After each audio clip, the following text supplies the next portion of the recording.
بسم اللہ الرحمن الرحیم ودخل جنتہ وہو ظالم لنفسہ، اور داخل ہوا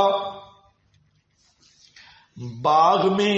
تو پہلا افتخار مال پر تکبر، دوسرا عزت اور جاہ پر تکبر.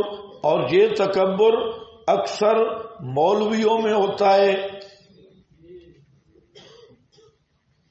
یہ مولوی کا تکبر ہے.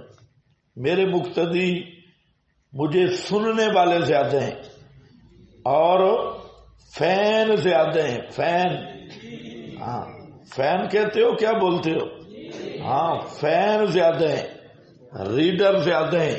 اعزو نفرا ودخل جنتہ، اور تیسری مرض شرک والی. ہاں بھائی یہ شرک والی مرض. اور جہاں آپ کے پاس جو لکھا ہے نا آگے پیچھے عبارتیں، پہلی مرض تکبر لکھ لو، یہ دونوں چیزیں آ گئی. اور دوسری مرض، یہ مرض دوم آگے گئی ہوئی ہے، یہ مرض دوم ہے ظالم ان کے اوپر.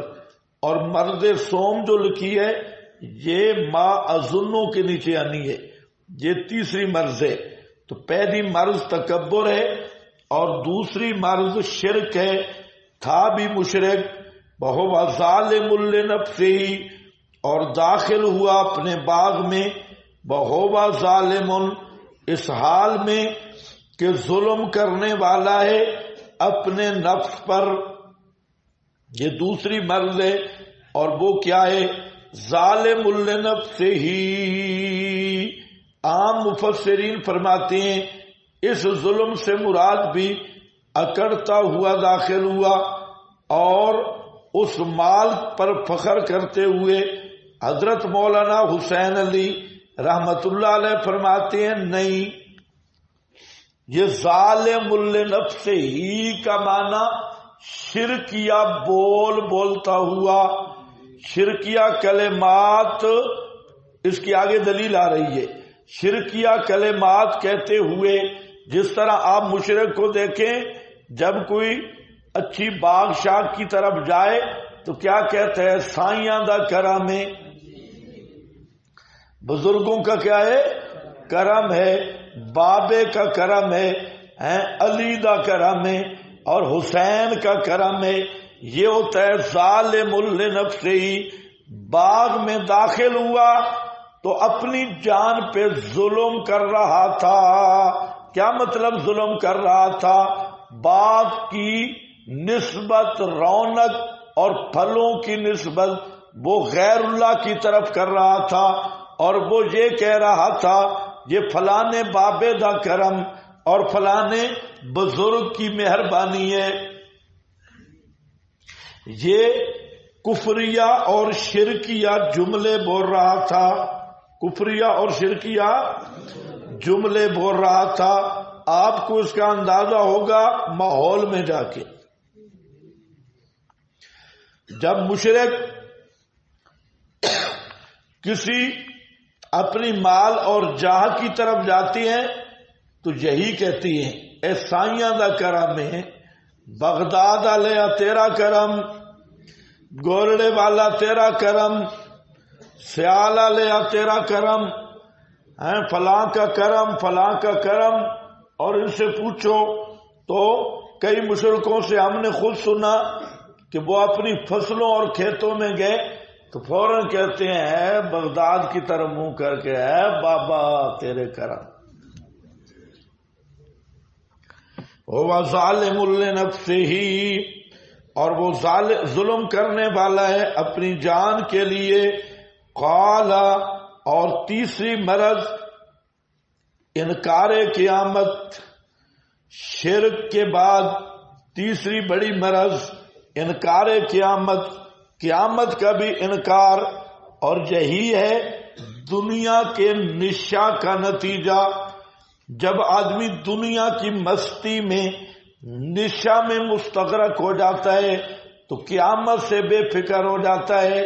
عملاً منکر اور پھر عقیدتاً بھی منکر ہو جاتا ہے. دنیا کی مستی کا نتیجہ اور حب دنیا کا نتیجہ یہ انکار قیامت ہے. تو اس میں بھی یہی حال تھا. آج بھی جتنا سرمایہ دار طبقہ ہے آپ ان کا مطالعہ کریں، بالکل 100% قیامت کا منکر ہے. خیال ہوگا قیامت، لیکن قیامت کا عقیدہ بالکل نہیں ہوگا. ایک کہانی ہوگی بزرگوں سے سنیے، اور کئیوں نے تو یہ جملے بنا رکھے ہیں کہ اے جہان مٹھا تے اگلا کہنا ڈٹھا. اے جہان مٹھا نقد سودا، پتہ نہیں مولوی بات کرتے ہیں قیامت آئے گی یا نہیں آئے گی، لیکن یہ نقد سودا جو ہے یہ بالکل بہترین ہے. یہ مادہ پرستی اس حد تک دنیا کی محبت کہ قیامت کو بھی بھلا دیا. قال ما اظن، کہا میں نہیں گمان کرتا، ان تبیدا بعد یبیدو. بعد یبیدو کا معنی ہوتا ہے ہلاک ہونا. تبیدا کا فاعل یہی حاضری ہے، نہیں ہلاک ہوگا یہ باغ ابدا کبھی بھی. مطالعہ کرو مطالعہ. جتنے سرمایہ دار اور دنیا پرست ہیں وہ یہی سمجھتے ہیں کہ ہماری یہ حالت ہمیشہ رہے گی اور کبھی ختم نہیں ہوگی. کئی آدمی آنکھوں سے دیکھنا ہے، مشاہدہ کرنا ہے کہ کئی آدمی ایسے ہوتے ہیں وہ یہی سمجھتے ہیں کہ یہ بہاریں ختم ہونے والی نہیں اور ہماری نسلوں سے بھی یہ ختم نہیں ہوتی نعمتیں. لیکن اللہ کی طرف سے ایسی پکڑ آتی ہے کہ فوراً سب کچھ ختم ہو جاتا ہے. یہ قرآن کائنات کے مطالعے کی فکر دے رہا ہے. اپنے ارد گرد کا مطالعہ کر کے دیکھو، کئی ایسے فرعون دعویٰ کرنے والے کہ یہ ساری رونقیں ہمیشہ رہ جائیں گی. یہ بھٹو آیا تھا، بھٹو کا بڑا نعرہ تھا میری کرسی بڑی مضبوط ہے، اور اس کا پروگرام تھا کہ ہمیشہ میری حکومت رہے، اور وہ ساری حکومتوں کے ساتھ گٹھ جوڑ. ہوا کیا؟ رات کو سویا اور صبح پھانسی کے پھٹے پہ لٹکا ہوا تھا. اتنا پرویز مشرف آیا، اتنی زمینیں خرید گیا کہ محال کوٹھیاں پورے ملک میں. کہیں اس نے دیکھا اچھی جگہ، وہ چترال میں ایک علاقہ کلاش کا ہے. کلاش کے علاقے میں بھی سارا اس بے ایمان کے بنگلے ہیں. وہاں پر بھی ادھر بھی اسلام آباد پنڈی بڑا کچھ خریدا، اور یہی سوچ تھی کہ میں ہمیشہ رہ جاؤں گا. مکے دکھاتا تھا، مکے اوپر کرتا، لیکن کیسے اللہ نے عبرت کا نشان بنا دیا. ایسی بیماری لگا دی کہ اپنا بھی قریب جانے کے لیے تیار نہیں تھا، اور جلتا رہا، کڑتا رہا، اور جل کڑ کے قبر میں چلا گیا. دنیا کے عذاب میں گرفتار ہو کے بھی قبر. اسی طرح پوری دنیا کے ہر سو نمونے موجود ہیں. بڑے بڑے آکڑ خان، فرعون جیسا آدمی غوطے کھلا کے مرا دیا. تو یہ ہے سرمایہ دارانہ اور دجالی سوچ کہ یہ جو دنیا کی رونقیں یہ ہمیشہ رہ جائیں گی، اور اسی طرح میں ہمیشہ نعمتیں ملتی رہیں گی. اوقات بھول کے اللہ تعالی کا جب تصور ختم ہوا، شرک آ گیا، تو اب قیامت بھی ڈھیلی ہو گئی. اس لیے یہ تیسرا مرض ہے. یہ تینوں مرض دجالی تہذیب کے مرض ہیں. ما اظنو، نہیں گمان کرتا میں، ان تبید ہذہ ابدا، کہ یہ کبھی ہلاک بھی ہو جائے گا، برباد بھی ہو جائے گا. یہ نہیں، یہ ہمیشہ باغ میرا رہے گا. وما اظن الساعۃ، اور نہیں گمان کرتا میں قیامت کو، قائمتاً قائم ہونے والی، قائم ہونے والی، قیامت بھی آنے والی کوئی نہیں۔ مولوی باتیں کرتے ہیں لیکن کوئی صحیح نہیں، گمان کرتا ہوں قیامت نہیں آئے گی، یعنی تشکیک ہے، شک میں پڑا ہے کہ قیامت نہیں آئے گی۔ اور پھر کبھی کہتا ہے اگر آ بھی گئی تو یہ چوتھی مرض آ رہی ہے، مکرمت عند اللہ، یعنی اللہ کے ہاں مکرم ہوں، دنیا میں بھی اللہ نے مجھے دیا ہے اور دنیا میں یہ نعمتیں مجھے ملی ہیں اور حضرات کے توسل سے ملی ہیں، حضرات کی نظر نیاز کی وجہ سے۔ اور اگر پہلی تو بات ہے قیامت ہے ہی کوئی نہ، اگر قیامت آ گئی جیسے دنیا میں معزز ہوں، آخرت میں بھی میری عزت ہوگی۔ سمجھ گئے کہ نہیں؟ آخرت میں بھی کیا ہوگی؟ میری عزت ہوگی۔ بالکل یہی سوچ ہے ہر سرمایہ دار کی۔ اس نے یہی سمجھا ہے کہ پہلے تو قیامت کی طرف توجہ ہی نہیں، اگر ان سے بات کرو تو کہتے ہیں کوئی مسئلہ نہیں، اور خصوصاً مشرک وہ تو ذہن بنا ہوا ہے کہ جہاں بھی حضرات کا کرم ہے اور وہاں بھی حضرات کرم فرمائیں گے، وہاں بھی حضرات کرم فرمائیں گے۔ سیال والا پیر ہے، اس بے ایمان ابھی مر گئی ہے، اس نے بیان دیا، وہ نیٹ پہ موجود ہے، کہتا ہے کہ پیر سیال کو لجپال سیال کیوں کہتی ہیں؟ کہتا ہے کہ پیر صاحب خود بیان کرتے ہیں، بڑے پیر صاحب، کہ میں سویا تو خواب میں نے دیکھا کہ بہت بڑا ہجوم اور رش ہے اور ڈھول بج رہے ہیں۔ پھر قسم بھی اٹھاتا ہے ڈھول بجانا سننا سنت ہے، یہ تو نبی پاک صلی اللہ علیہ وسلم میں آ رہے ہیں اور ڈھول بج رہے ہیں، کہتے ہیں ڈھول بجانا یہ خدا کی قسم سنت ہے، خواب بیان ہو رہا ہے۔ تو اس میں آپ فرماتے ہیں اور سیال شریف والے پیر کو کہ او فلانا سارے مریدوں کو سنبھال لیا، کوئی پیچھے تو نہیں رہ گیا، یعنی سب کو جنت میں لے گیا یا کوئی پیچھے تو نہیں رہ گیا۔ تو وہ انہوں نے کہا جی میں نے سب کو سنبھال لیا۔ یہ اس کا نیٹ پہ لمبا کلپ ہے، اس پہ ایمان کا وقت ضائع ہو رہا ہے، تو وہ آپ خود سن لیں۔ تو اس میں نتیجہ کیا نکالتا ہے کہ پیر سیال کو لاجپال اس لیے کہتے ہیں کہ ان کا کوئی مرید بھی جہنم میں نہیں جائے گا، کوئی مرید بھی۔ اسی طرح پیر عبد القادر جیلانی کے جو سلسلہ قادریہ ہے، کسی قادری بزرگ سے آپ پوچھیں جو قادری سلسلہ میں بیعت ہو گیا، پیر عبد القادر جیلانی کی ذمہ داری ہے، وہ کبھی جہنم میں نہیں جائے گا۔ اور چشتی صاحب نے اپنے مریدوں کی ذمہ داری لی ہے۔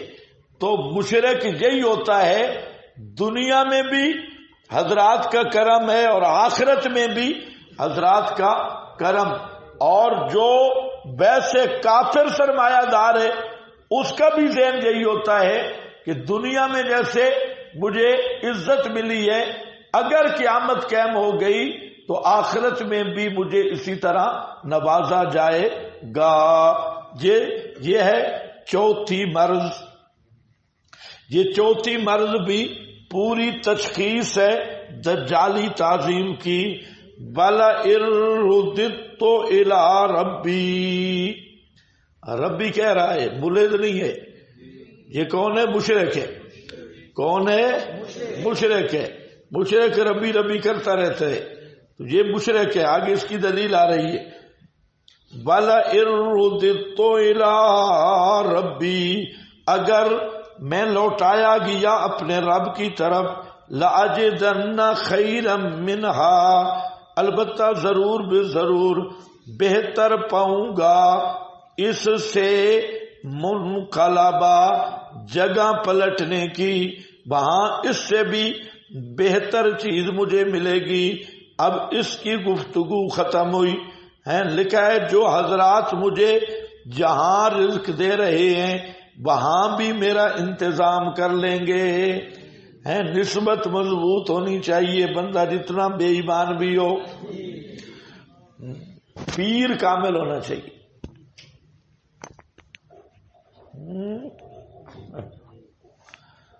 پیر کامل ہو، خود جتنا شیطان نکل آئے گا۔ بلا ارددت الى ربی لاجدن خیرا منها منقلبا۔ یہ اس امیر کی گفتگو تھی، اس کی 4 امراض اللہ نے جہاں ذکر کی ہیں، ان 4 مرضوں کو یاد رکھو۔ پہلی مرض کیا تھا؟ تکبر بالمال اور والجا، اپنی عزت اور مال پہ تکبر کیا اور کہا کہ میرے پاس سب کچھ زیادہ مال، تجھ سے زیادہ مال اور تجھ سے زیادہ میرے نوکر چاکر اور عزتیں۔ اور دوسری مرض کیا تھی؟ مشرک تھا۔ اور تیسری مرض کیا تھی؟ قیامت کا منکر یا قیامت کے باب میں شک میں تھا۔ اور چوتھی مرض یہ تھی کہ جیسے دنیا میں میں معزز ہوں، آخرت میں بھی کیا ہوں گا؟ معزز ہوں گا۔ کتنی مرضیں ہیں؟ اس مرض کے آج کا 99% معاشرہ مریض ہے۔ یہ چاروں مرضیں ہیں، ملا میں بھی، پیر میں بھی اور چودھری میں بھی۔ آج اس امت میں یہ مرضیں آ گئی۔ اور اگر آپ یہود نصارہ اور دوسرے حضرات کو دیکھیں تو ان میں تو ہیں ہی یہ 4 مرضیں، اور پوری 4 مرضیں ہیں۔ اور تمام طاغوت، دجال اور جمہوریت کے پیروکار ان سب کے اندر مطالعہ کر لیں، یہی 4 مرضیں ہیں۔ تو یہ 4 مرضوں کی تشخیص پورے معاشرے کی تشخیص ہے، کوئی ایک شخص کی نہیں۔ قال لہو صاحبہ، جواب صاحب، اب اس مفلس غریب مواحد جس کے پاس دنیا کا مال نہیں تھا لیکن اس کے سینے میں وہ خزانہ تھا کہ دنیا آخرت کے سارے خزانے اس خزانے کا مقابلہ نہیں کر سکتے۔ اور وہ خزانہ کیا ہے؟ اللہ کی توحید۔ توحید والا وہ خزانہ ہے کہ پوری کائنات کے خزانے اس خزانے کا مقابلہ نہیں کر سکتے۔ ہر لحاظ سے توحید ہی وہ چیز ہے جو آدمی میں اطمینان اور سکون کا باعث ہے۔ توحید ہی وہ چیز ہے جو آدمی کے دل کے سارے کمالات اور سارے انوارات اسی توحید کی وجہ سے دل بادشاہ ہوتا ہے، کیونکہ دل کا تعلق بادشاہ کے ساتھ ہوتا ہے۔ اگر توحید کامل ہو جائے نا تو سمجھو ساری کائنات کی بادشاہیاں تمہارے ہاتھ میں آ گئی۔ بہلول فقیر تھا، اس سے کسی نے پوچھا کیا حال ہے تیرا؟ اس نے کہا آپ مجھے بتائیں اس حال کا، اس شخص کا کیا حال ہوگا کہ پورا جہان جس کی مرضی سے چل رہا ہو۔ اس نے کہا پاگل ہے، پورا جہان تو اللہ کی مرضی سے چل رہا ہے۔ اس نے کہا فقیر نے اپنی ایک کام کیا کہ اپنے آپ کو راضی کر لیا اللہ کی ہر قضا پہ۔ اسی کا نام توحید ہے، پہلے بھی گزرا ہے، بار بار آئے گا، لیکن یہ پیدا کرنے کی ضرورت ہے کہ میں نے اپنے آپ کو تیار کیا ہے کس پر؟ رضا بالقضا پہ، کہ میرا اللہ جو بھی کرتا ہے بالکل ٹھیک کرتا ہے، ہمیں سمجھ آئے یا نہ آئے، بس یہ میں نے ذہن میں رکھا، تو اب جو کچھ بھی جہان میں ہو رہا ہے میں اس پہ خوش ہوں، گویا کہ میری مرضی سے ہو رہا ہے۔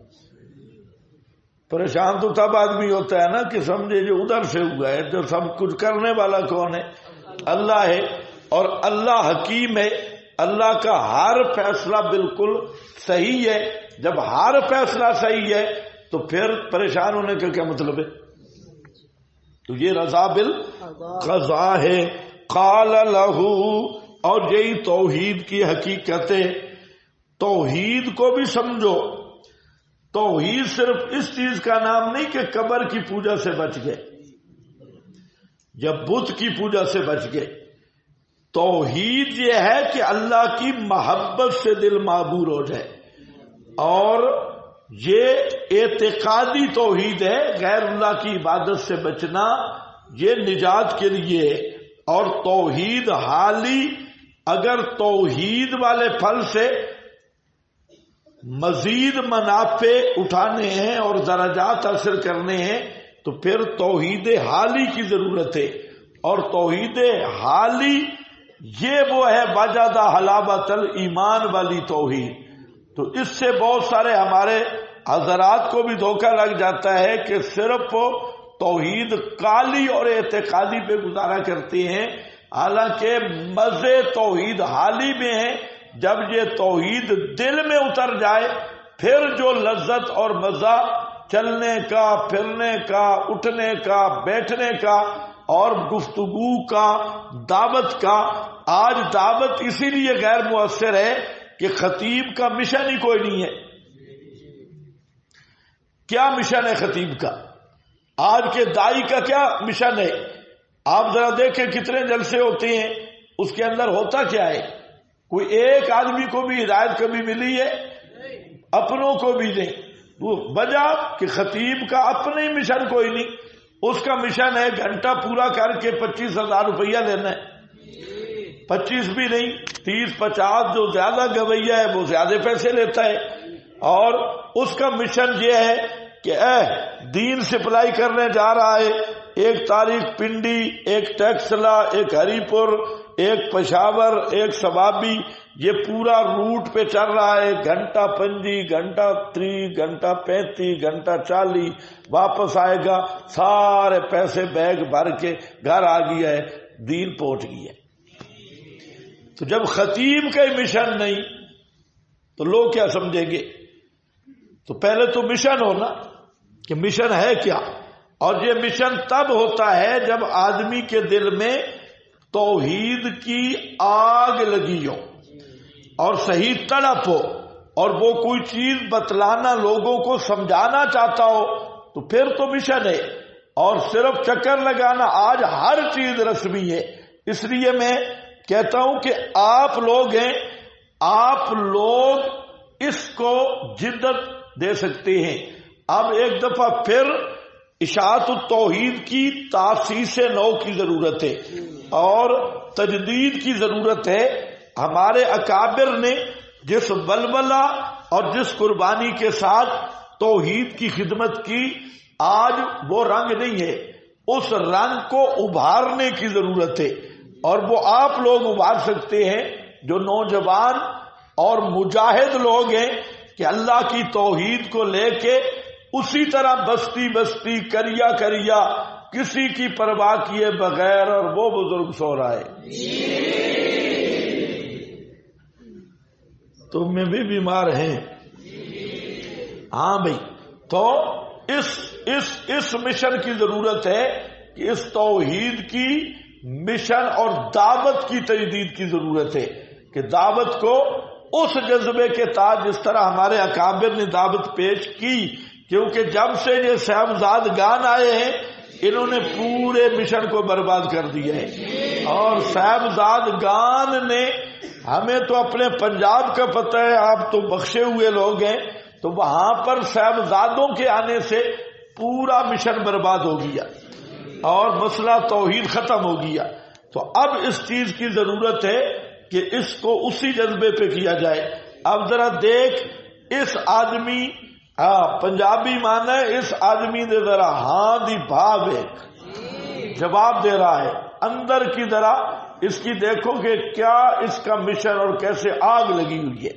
اس نے سنی اس کی بات. اب کہتا ہے قال لہو صاحبہ، کہا اس کو اس کے ساتھی نے بہوا یحاورہ، اور اس حال میں کہ وہ اس سے محو گفتگو تھا اور سوال و جواب کرنے والا تھا. ذرا انداز دیکھنا ہے، اس کا انداز بھی دیکھا. وہ کیا کہہ رہا تھا؟ انا اکثر من کا، اس من کا کو سمجھو، وہ تحقیر کر رہا تھا. من کا، تیرے پاس کوئی چیز نہیں، میرے پاس عزت بھی ہے اور میرے پاس مال بھی ہے. وہ اس کی تذلیل کر رہا تھا، تحقیر کر رہا تھا. اب اس مواحد نے اپنی تحقیر کو پہلے نہیں لیا کہ مجھے میری ذلت کی ہے، اور آخر میں آ رہا ہے وہ ظالم لنفسہ، پہلے اس کی تذلیل کی، پھر شرکیہ کلمات کہے. مواحد نے اپنی تذلیل کا جواب پہلے نہیں دیا، اپنی تحقیر کا پہلے جواب نہیں دیا. پہلے کس کا؟ توحید والا مسئلہ چھیڑا ہے، جو اس نے اللہ کی توہین کی. وہاں سے یہ ہوتا ہے مواحد کہ اللہ کے حق کو مقدم کر کے توحید کو ہر چیز پہ ترجیح دی، ورنہ جہاں اپنی ذات سے شروع کرتا نہیں، اپنی ذات سے شروع نہیں کیا. یہی وہ بخاری شریف کی حدیث کا ٹکڑا ساتھ ملاؤ، مسئلہ حل ہو جائے گا. کہ جب احد میں وقتی شکست ہو گئی، نبی کریم علیہ السلام بھی زخمی ہوئے اور صحابہ کرام 70 شہید ہوئے، 70 زخمی ہوئے، اور آپ صلی اللہ علیہ وسلم کے دانت مبارک بھی شہید ہوئے. اور آپ کو وہاں احد میں، احد پہاڑ میں جگہ ہے، وہاں آپ کو درہ میں لے جا کے بٹھایا گیا زخمی حالت میں. تو ابو سفیان اس وقت کمانڈر تھا. ابو سفیان نے دیکھا کہ مسلمان شکست کھا گئے، تو وہ آیا اور پہاڑی پہ کھڑا ہو کے اس نے کہا این محمد، یہ اس کا نعرہ تھا، این محمد، محمد کہاں گئے؟ مطلب ہم جیت گئے، ہم میدان میں ہیں، این محمد. حضرت فاروق اعظم کھڑا ہونے لگے تو آپ صلی اللہ علیہ وسلم نے فرمایا اجلس، بیٹھ جا. پھر ابو سفیان نے نعرہ لگایا این ابو بکر، ابو بکر کہاں ہے؟ تو حضرت فاروق اعظم پھر اٹھنے لگے، آپ نے فرمایا بیٹھ جاؤ. اس نے کہا این عمر، عمر کہاں ہے؟ حضرت عمر پھر اٹھنے لگے، آپ نے فرمایا بیٹھ جاؤ. اس نے کہا لنا عزا ولا عزا لکم، ہمارا مددگار عزا فقیر نہیں ہے، اس نے ہماری مدد کی. ولا عزا لکم، تمہارے لیے کوئی عزا نہیں، تم ہو ہی عزا کے منکر، اور ہماری عزا نے مدد کی. جب یہ بات کی تو اب نبی پاک نے فرمایا قم یا عمر، پہلے نہیں فرمایا، پہلے اجلس، اینا محمد اجلس، اینا ابو بکر اجلس، اینا عمر اجلس. اور اب مسئلہ توحید کی بات آئی، پیغمبر نے فرمایا قم یا عمر. جواب دے لنا مولا ولا مولا لکم، ہمارا مددگار اللہ ہے اور تمہارا کوئی مولا. یہ عزا شزی کچھ نہیں کر سکتے، عزا نے مدد کی، یہ عزی شزی کیا کرے گی؟ جواب دے. اب ابو سفیان نے کہا، ہاں پہلے ابو سفیان نے اور بات کی، اعلو حبل، اعلو حبل، یہ پہلا جملہ مجھ سے غلطی ہوئی، یہ پہلا یہ کہا اولو حبل، حبل زندہ باد. حبل ان کا حابیل شہید کا مجسمہ تھا کہ حبل بابا زندہ باد، اونچا ہو گیا حبل، اور اس نے مدد کی. تو حضرت فاروق اعظم نے کہا اللہ اعلی و اجل، یہ جواب دیا اللہ اعلی و اجل. اس نے اعلو حبل، پھر اس نے کہا لنا عزا ولا عزا لکم، فاروق اعظم نے فرمایا لنا مولا ولا مولا لکم. سمجھ گئے میری بات؟ اس سے ایک پتہ یہ بھی چل گیا کہ ابو سفیان جب کافر تھا اس وقت بھی اسے پتا تھا کہ محمد کے بعد ابو بکر ہے، اس لیے اینا ابو بکر کہا، جو آج تک رافضی نہیں سمجھ سکا. مکہ کے مشرک بھی سمجھتے تھے کہ محمد کے بعد کس کا نام لینا ہے، ابو بکر کا، اور ان کے بعد حضرت عمر کا. اور جو مکہ کا کافر مشرک سمجھتا ہے خمینی کی نسل آج بھی شک میں ہے. تو مسئلہ کیا ہے؟ توحید جب آئے پھر کسی کو معافی نہیں. وہ کہتا رہا انا اکثر من کا، چلو من کا کی بات بعد میں ہے. کہتے ہیں اکفرت بالذی خلقک، او ظالمہ چبلا ڈنگرا، اکفرتا، سمجھے؟ اکفرتا، کیا تو نے کفر کیا ہے؟ اس اکفرتا میں توبیخ ہے، تجھے شرم نہیں آئی؟ اکفرتا، یہ جو باغ میں جا رہا تھا اور کہہ رہا تھا سائیاں دا کرم تے فلانے دا کرم تے فلانے بابے دا کرم، یہ جو تو نے بک بک کی، اکفرتا بالذی خلقک، کفرتا کا معنی لکھا ہے اشرکتا. کفرتا کا معنی کیا ہے؟ اشرکتا. روح المعانی کا حوالہ ہے، کیونکہ آگے آ رہا ہے بلم اشرک بلا اشرک کو بے ربی احدا، یہ بھی، اور اس طرح یہ سیاق بتا رہا ہے کہ یہ مشرک تھا. اس لیے اکفرت بالذی خلقک، موحد نے کہا او ظالم، او بے وقوف ڈنگرا، کیا تو نے شرک کر دیا اس ذات کے ساتھ الذی خلقک، جس ذات نے تجھے پیدا کیا، جس ذات نے دلیل بھی دی جب پیدا کرنے والا اللہ تو سورو پکار کے لائق بھی، ہاں جب پیدا کرنے والا اللہ تو سورو پکار کے لائق بھی صرف اللہ. یہ دلیل دے دی بالذی خلقک من تراب، جس ذات نے پیدا کیا تجھے مٹی سے، ثم من نطفہ، پھر پانی کے گندے قطرہ سے، ثم سواک رجلا، پھر برابر کیا تجھے رجلا مرد. توحید کی دلیل پوری دے دی. کہتا ہے ظالمہ مشرکہ بے ایمانہ تو نے اللہ کے ساتھ شریک کیا. اور کون ہے اللہ؟ الذی خلقک، جس نے تجھے پیدا کیا ہے، اور پیدا بھی کس سے کیا؟ من تراب، مٹی سے. من تراب، مٹی سے اشکال ہے، ان آدم تو مٹی سے پیدا ہوئے لیکن یہ تو مٹی سے پیدا نہیں ہوا تھا. من تراب، یہ نطفہ سے پیدا ہوا، تو کیوں کہا من تراب ثم من نطفہ؟ اس کے تین جواب ہیں. ایک جواب یہ ہے کہ جہاں مراد اصل اول آدم مٹی سے پیدا ہوا اور اس کی نسل وہ نطفہ سے پیدا ہوئی، تو من تراب سے مراد کیا ہے؟ اصل اول.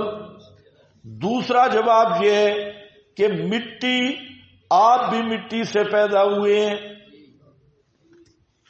منہا خلقناکم وفیہا نعیدکم ومنہا نخرجکم تارۃ اخری. قبر پہ مٹی ڈالی جا رہی ہے. مسنون یہی دعا ہے کہ جب مردے کو دفناتے ہیں تو کیا پڑھنا ہوتا ہے؟ منہا خلقناکم. کیا معنی منہا خلقناکم؟ ہم نے تمہیں اس مٹی سے پیدا کیا ہے. یہاں پر بھی اشکال ہے، مٹی سے تو نہیں پیدا ہوا، ٹیلے سے تم پیدا ہوئے ہو، مٹی سے نہیں پیدا ہوئے. تو پھر دوسرا جواب یہ ہے کہ ہر انسان کا مادہ بعید مٹی ہے.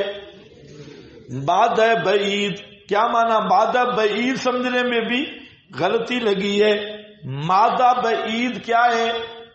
مٹی سے فصلیں پیدا ہوتی ہیں، فصلوں سے اناج پیدا ہوتا ہے، اناج سے غذا پیدا ہوتی ہے، غذا سے خون پیدا ہوتا ہے، خون سے نطفہ پیدا ہوتا ہے.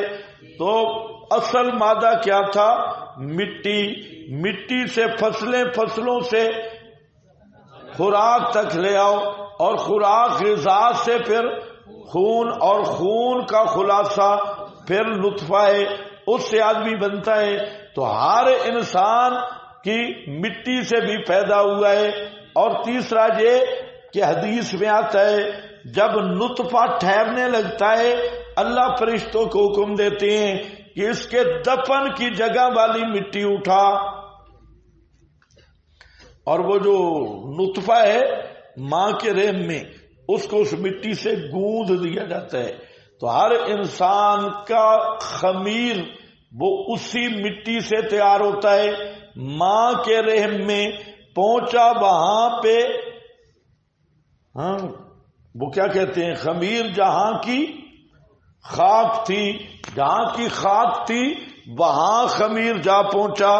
تو انسان دفن اسی جگہ پہ ہوتا ہے جس جگہ کی مٹی سے خمیر تیار ہوتا ہے. توجہ ہے؟ ہاں، اسی لیے نبی کریم علیہ السلام فرماتے ہیں آنا با ابو بکر و عمر من تربت واحدہ، میں اور ابو بکر اور عمر کو اللہ نے ایک مٹی سے پیدا کیا ہے.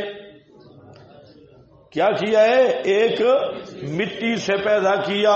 قبریں بھی کٹھی ایک مٹی سے پیدا ہوئے.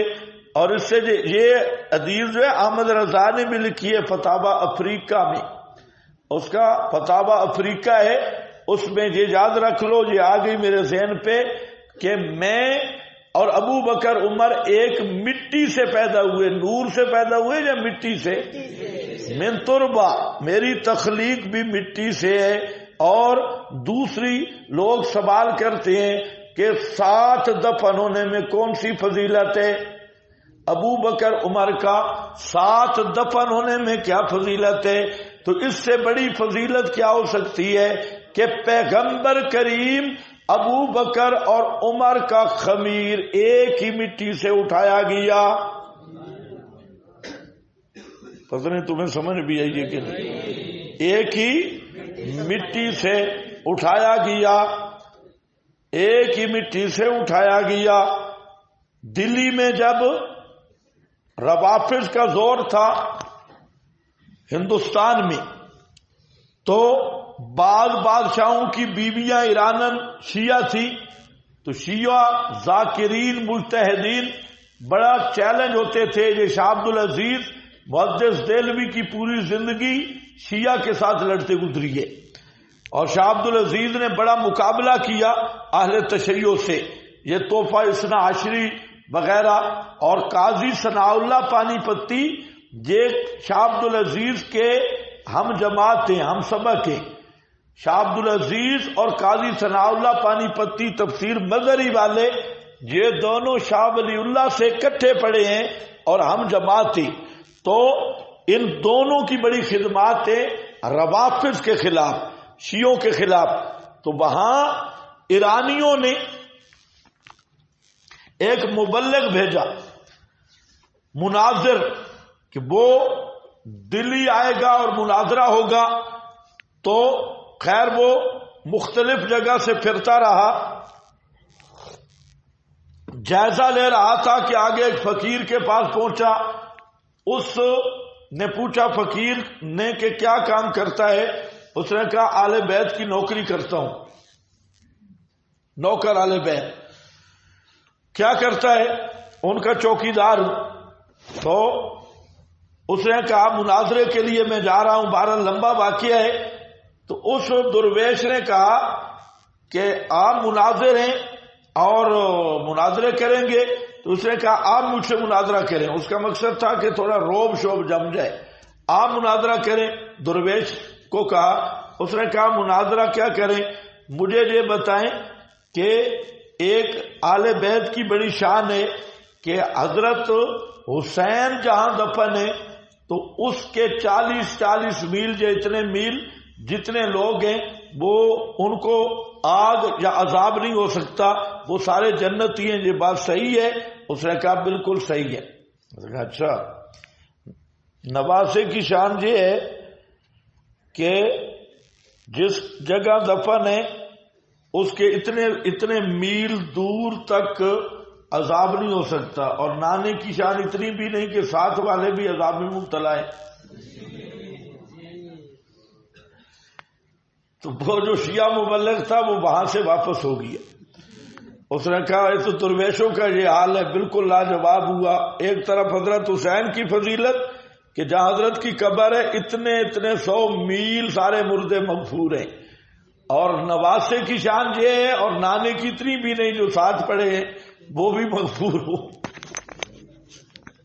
تو یہ مبالغہ ہے. تو یہ چلو ایک لطیفہ. میں عرض یہ کر رہا تھا کہ اس سے بڑی فضیلت کیا ہو سکتی ہے کہ حضرت عمر اور حضرت ابو بکر صدیق اور نبی کریم علیہ السلام کا خمیر اور مادہ تخلیق اور ایک ہی مٹی سے ہو. اور میں نے آپ کو بتایا ہے کہ مٹی کے اثرات ہوتے ہیں آدمیوں پہ, یا مختلف مٹیوں کے ہیں تو آپ کے مزاج بھی اسی طرح مختلف ہیں, کوئی سخت, کوئی نرم, کوئی وفادار, کوئی غدار, کوئی مخلص, اور کوئی موبائلی کیڑا.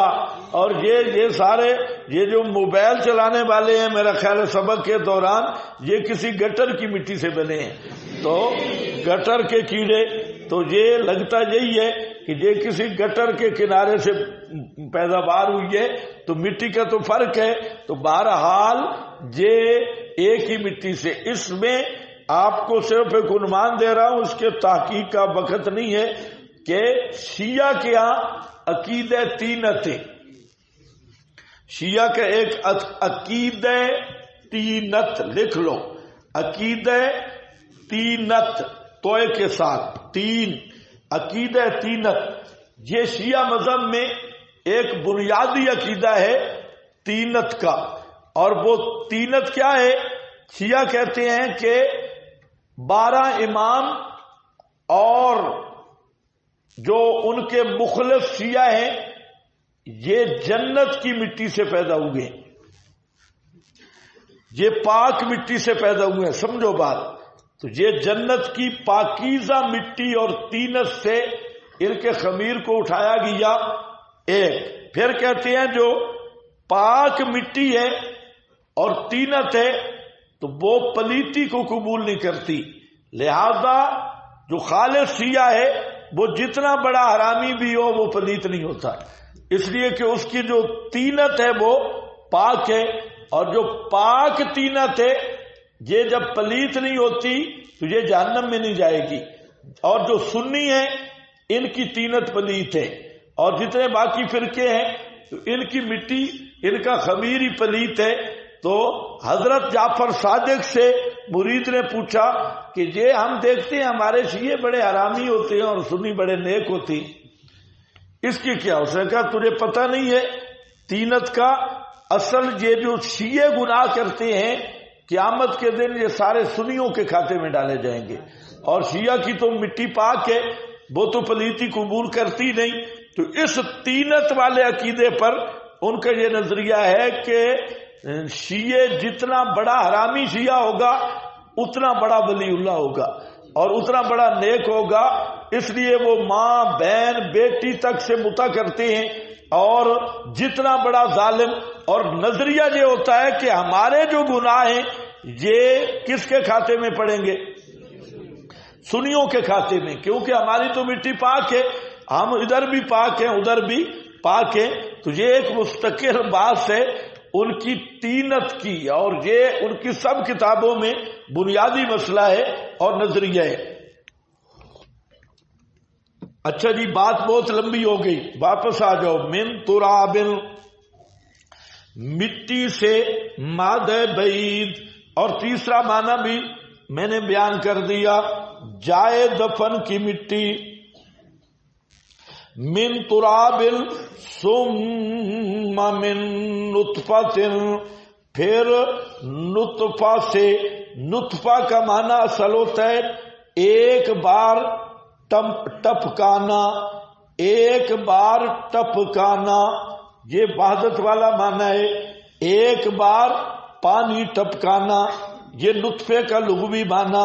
جیسے لقمۃ، لقمہ کا معنی ایک دفعہ نگلنا، لقمہ وہ کھانے کا ٹکڑا ایک دفعہ گلے سے اندر کرنا، وہ ہے لقمہ۔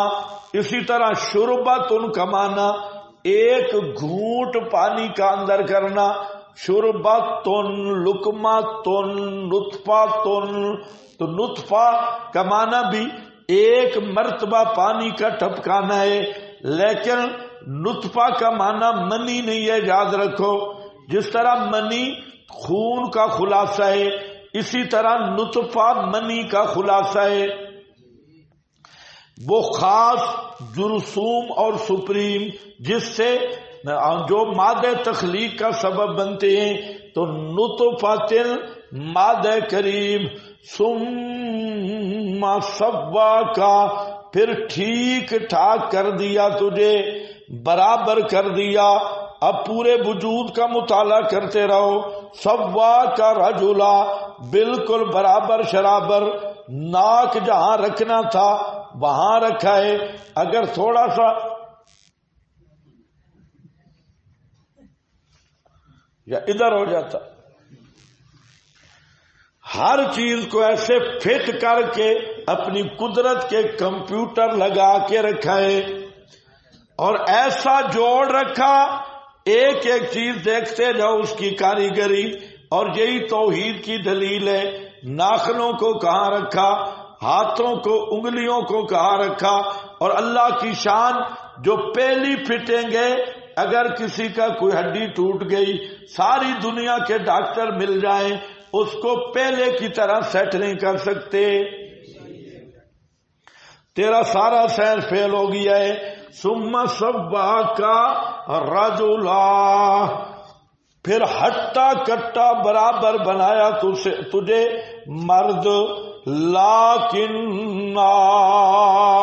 اصل میں ہے لیکن آنا آتا کے دو، اور یہ لیکن اوپر لکھا ہے، حاشیہ ذرا خود دیکھو، ٹائم بہت کم ہے، تو لیکن اور اوپر لکھا ہے مدار الاستدراک اکفرتا، لیکن کا تعلق کس کے ساتھ ہے؟ اکفرتا، اور ظالمہ تو نے شرک کیا اور غیر اللہ کی طرف نسبت کی۔ سون میرا عقیدہ کیا ہے؟ لیکن کیا معنی ہوگا؟ لیکن آنا آتا کے دو، میرا عقیدہ یہ ہے، ہو واللہ ربی، ہو واللہ ربی، وہی اللہ ہے رب میرا، ہو واللہ ربی، وہی اللہ ہے میرے نفع نقصان کا مالک، ولا اشرک بربی احدا، اور میں نہیں شریک کروں گا اپنے رب کے ساتھ احدن، کسی کو۔ احدن کا معنی کر رہا ہوں، احدن کسی بت کو۔ احدن کا معنی کیا ہے؟ کسی بت کو، شجر کو، سونے چاندی کو۔ بھائی احدن کا لفظ عام ہے، نبی، ولی، پیر، فقیر سب کو شامل ہے۔ یہ شرک کے باب میں معبود دون معبود کا کوئی فرق نہیں ہوتا۔ یہ بھی آپ کے مولویوں کی دماغ کی خرابی ہے کہ ایک کام بت کے ساتھ کیا جائے تو وہ شرک ہو، اور وہ کام نبی کے ساتھ کیا جائے تو شرک نہ ہو۔ ایک کام درخت کے ساتھ کیا جائے تو وہ شرک ہو، وہی کام ولی کے ساتھ کیا جائے تو وہ شرک نہ ہو۔ تو یہ معبود دون معبود کیا فرق کرتے ہیں۔